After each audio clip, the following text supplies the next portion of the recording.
am one of those people that believe that the present arrangement is partly the reason why the searchlight goes to Mr. President more than it goes to the governors for things that actually should be the responsibility of the governors. Yeah. We are supposed to be a federal state, but we are running a unitary kind of government. If we do true federalism, if we go down to real true federalism, reduce the 68 or something items, yes, in the exclusive list, and situate them where they should be, which is in the subnationals. And the exclusive list has those things like national security, foreign policy, and things like that. Yeah, forensic control, forensic control, and all that. And we go back to where the subnationals are the ones subventing the center. Yeah. Do you think we'll have this issue of Nigerians always calling on Mr. President? No, I don't think it will happen. And that is why you almost don't remember that there was a president in the 60s. Yes. Between 60 to 60. You almost don't remember. And you only could point at what Ronga Sadauna or Zik has done. Tafawa Balewa was the prime minister at that time. Yeah. You almost couldn't point at what they have done or what they have done. It's just the rascals, the military rascals that took up. We're just making our natural mistake in democracy when they came. I'm talking about the military intervention now. Yes, it's the natural gestation period. They used that excuse and came out. But that time, university was in the southwest, the east, and the north started their own TV station. People rushed to say that we must have our own in our own region too. So there was that early competition. And that's the case where genuine federalism is being practiced. If you travel to some country, you only hear them talking about the president is responsible for the. Yeah. It's not about their county, their local, their governors. When it comes to a bigger issue, what's the business of Trump in intervening and what Israel and Gaza is fighting about? Why will it be supply? So it's issues like that, foreign policy and issues like that. So, and that's why the call for it is becoming more stronger. Particularly, we have someone there now who clearly understands what the political structure should actually be. And that is why I said in my intro that the kind of federalism we run at the moment gives the president that liberty to supervise their spending, because it's the one giving them money, allocation every month. So if he's assertive on this matter, there's nothing wrong in it. So for Labour needs to change their style. You can't be behaving like a tank crier all the time.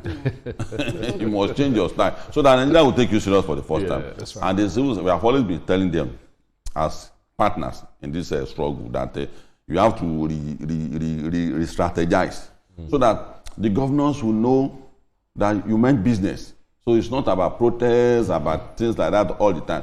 You must engage meaningfully institutions. Yeah. You must engage the layer of government, which is Mr. President, that can you tell your subnationals to do the needful? Because the impact of not telling them is going to be rubbing off on you. And when it comes, you are not going to come to your rescue, which is the case now. It's the case now. Yes. Every Nigerian is about Tinubu is not doing the whereas when you talk to them, there's a secure situation in Kwara State now. For God's sake, there's a governor there. Before you be talking about the president, they'll be calling on him. Assemble the stakeholders, address them. What can we do about it? Except we're going to call more soldiers. No, which is not the situation, the solution to the issue. So, he's always talking about Mr. President. That's right. Come to my head. So, when the roads are bad, is Mr. President? The allocation is there for road, he has not spent it. Then you see him the next day on television that my people say that the road in my state are bad. It's funny. Yeah. That's why I said that the president should behave like a labor leader now. He needs to be do a guta on this matter now to call the governors out in their name and call the register. Lagos, you have done well.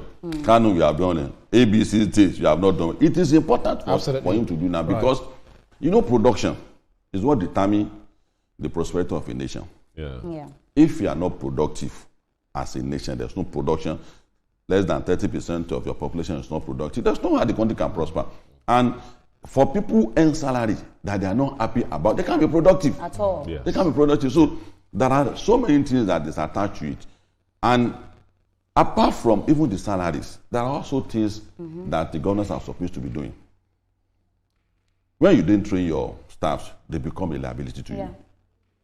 In the state, I'm a chartered public administrator. I know the danger of not updating civil servants. Civil servant needs to be updated, but governors don't see priority in that.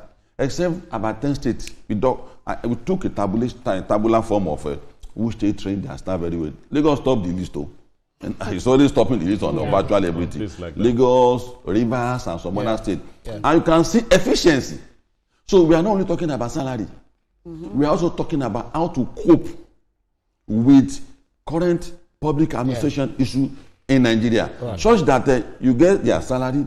You must also train them. Issues are emerging every day, just like in science. A lot of things are emerging every day. Issues are emerging every day. More responsibility are coming to the governors and the civil servants. Right. You can go on this, but I also want you to just a slight redirection from your thoughts.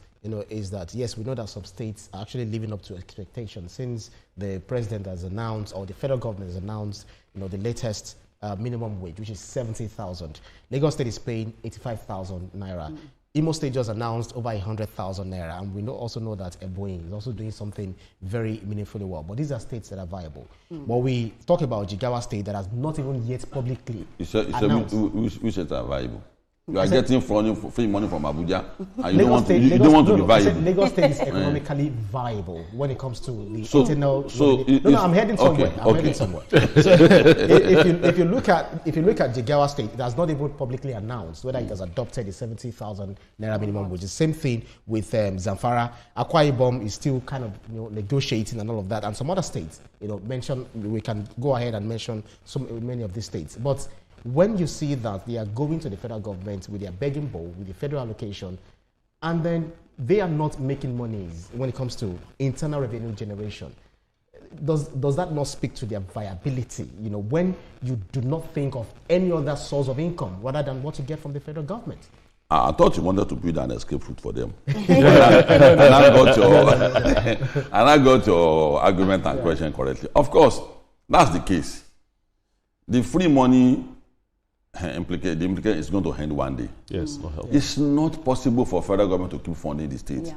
There will be complication. No, but as long as the federal government is there will be complication. There will be contradiction. In fact, draw it from anywhere. Later, the money you are going to be drawing from state will not be enough sooner than later. Because of the population? Yes, it's going to happen sooner than later. And there's no state in Nigeria that's not economically viable. We are indulging the governors. The things Lagos did, Kano and Rivers did to make them viable, go and do it. You say because it's capital. Lokoja was former capital of Nigeria, federal capital. He came to Calabar. But they are not as viable as Lagos, which tells you one thing, that there are things that the stakeholder in Lagos did in their state that make their state more viable. If it's the ocean, there are oceans all over Nigeria. There are ports everywhere in Nigeria. So in Nigeria, there's FLT in rivers. So what I'm saying in essence is that there are states that are not creative. Let's call it spade a spade. And see, you don't have a business to be governor of a state.